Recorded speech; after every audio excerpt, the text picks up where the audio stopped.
If you're new here, welcome. And if you've been here, welcome back.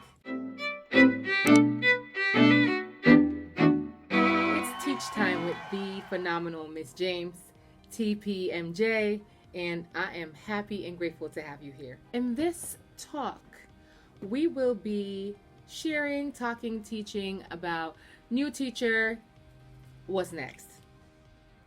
The year has ended. Well, it's almost ended. It's winding down. We've got a couple weeks left in the school year, or the year has ended, depending on when you're watching this video. And now you're wondering what's next. And that's a good question. What's next? What is next for you? Well, I wrote some tips down here for you, and I will be sharing that right now. I like to write things down. It keeps my mind clear. So first things first, I have been a new teacher, I should say. I have been a new teacher before. Now, here's the thing. You only want to be a new teacher once. Okay? You only want to be a new teacher once and become a more experienced professional as you go along. Some people, they'll be in the game 5, 6, 7 years and they're still a new teacher every year. Let that not be you.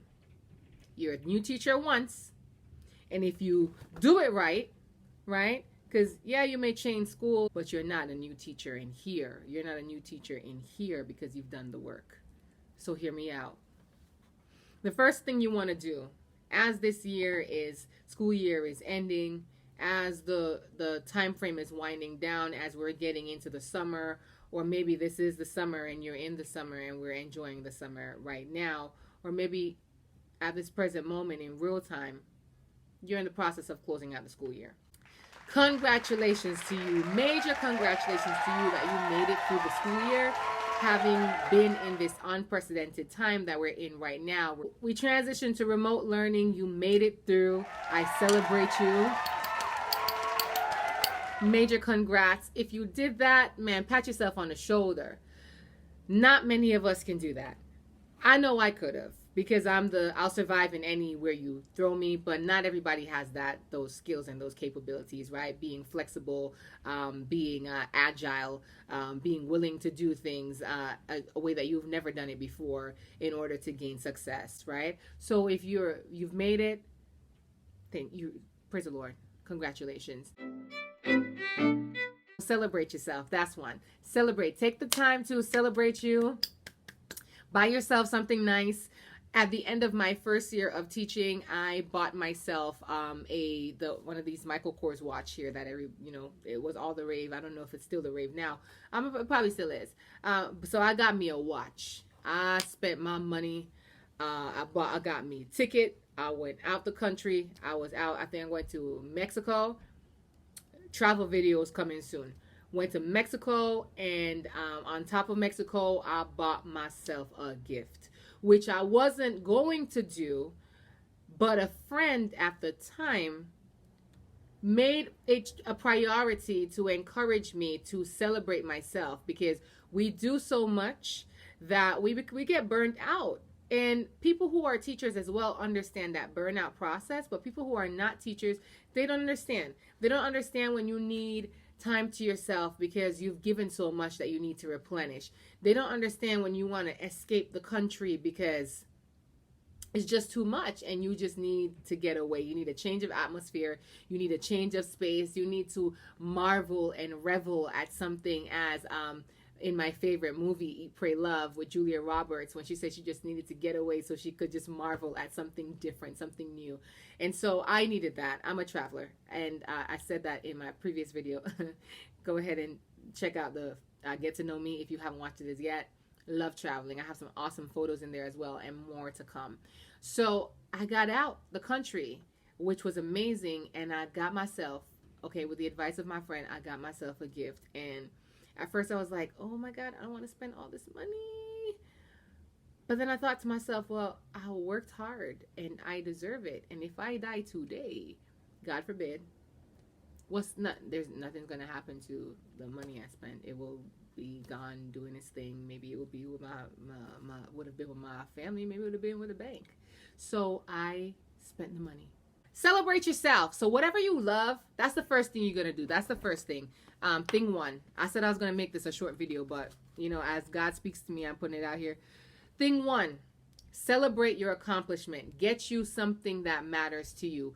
First year, I got me all the stuff that I bought. Second year, I think I bought more tickets to travel. And, you know, going into my fifth year now, be transparent, going into my fifth year. And when I did my EdTPA, I got me some Chanel perfume, okay? Because I am not a person that just shops to shop, I save the things that I really want and love as a treat when I accomplish certain things. So I would say, think about something that you love. Think about something that you enjoy, whether it's an actual thing or maybe it's traveling. At this moment, a lot of travels are on pause, but that doesn't mean that you can't take a road trip somewhere. Rent a car if you don't have one. Rent cars. Rent a car, go on a hike, take yourself on a little mini picnic date since restaurants are closed. Make yourself something. Take yourself out, okay? Or a splurge on some skincare. Okay? Splurge on some skincare. Take care of you. If you're a guy, get you something that men love, okay? Or that you love, because not all men were created equal. Not all women are created equal. Not all of us love the same thing. So get yourself something that is unique and specific to you. Something that when you look at, you can say, hey, I celebrate myself and I got myself this, and it's memorable for you. That's thing one. This is the celebration. Celebrate you. Thing two, reflect, reevaluate, reset. Some of us, it's 1 year and done. You do 1 year teaching and you say, oh my goodness, because I know it can be a little cray.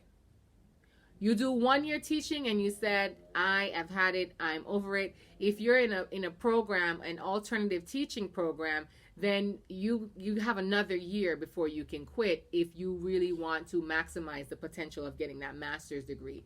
If you're not in a teaching program and you're 1 year and done, no problem. It's okay to quit. Winners quit sometimes. It's okay. Anybody telling you quitters never win and winners never quit, they're lying. They're lying. Winners quit sometimes and they find something else. So it's okay to say it's not for me and keep moving. If you're in an alternative program, you got to keep going. It's not, we don't quit now. When I first got in, I started with an alternative program and I made up my mind. Listen, at the least, I'm in this for 2 years. I'm going to give the best that I can give, and I am going to get this master's degree. In my Get to Know Me video, I stated that teaching is not something I woke up and said, ooh, I want to be a teacher. Okay, I was called into it by purposed into it. So when God said, this is what you're doing, I said, okay, God, I'm going to do it for 2 years. That was my plan. That was my plan, not his plan, my plan. I'm going to do it for 2 years, and I'm going to make sure I give my best and I get my master's. So you gave your best. You got 1 more year to go. If you're only doing it for 2 years, get your master's. If you're in it to win it, good. Reflect. How was your year? My first year was a bit intense. I was in a very interesting school, I'll say it that way, and I'm no longer in that school for reasons, and there was a lot of things that happened that were very interesting, to say the least. And so I knew I had to stay another year because of my program, and then after the second year I'd make my way out. I did some reflection. I thought about what worked for me during the school year. I knew that my classroom management skills were amazing. Amazing. I was Sergeant James. I am Sergeant James. But I knew that I needed to be more on point with like the grading and checking in with students, because you have so many kids and this is your first time, you just didn't know. So that was then. Now I'm better. Now I know. But I knew I was great with classroom management, but I knew I had to work on being on top of grading. I knew I had to work on simplifying my life in terms of work product for the kids, so it would be a little bit easier for management for me. And I knew I had to work on time management. So I reflected on these things, and I was able to implement. So you reflect, you make a plan so you can implement on the next year coming up. So that's what you want to do. You want to reflect, you want to evaluate what worked, what didn't work, and then you want to create a plan for how you're going to tackle the next upcoming school year. Now, granted, bear in mind that every year will be different because you have a different set of personalities in front of you, and the kids that are in front of you won't be like the ones that you had before. So you still have to be agile. You still have to be able to shift up and switch up when you need to. You have to be flexible.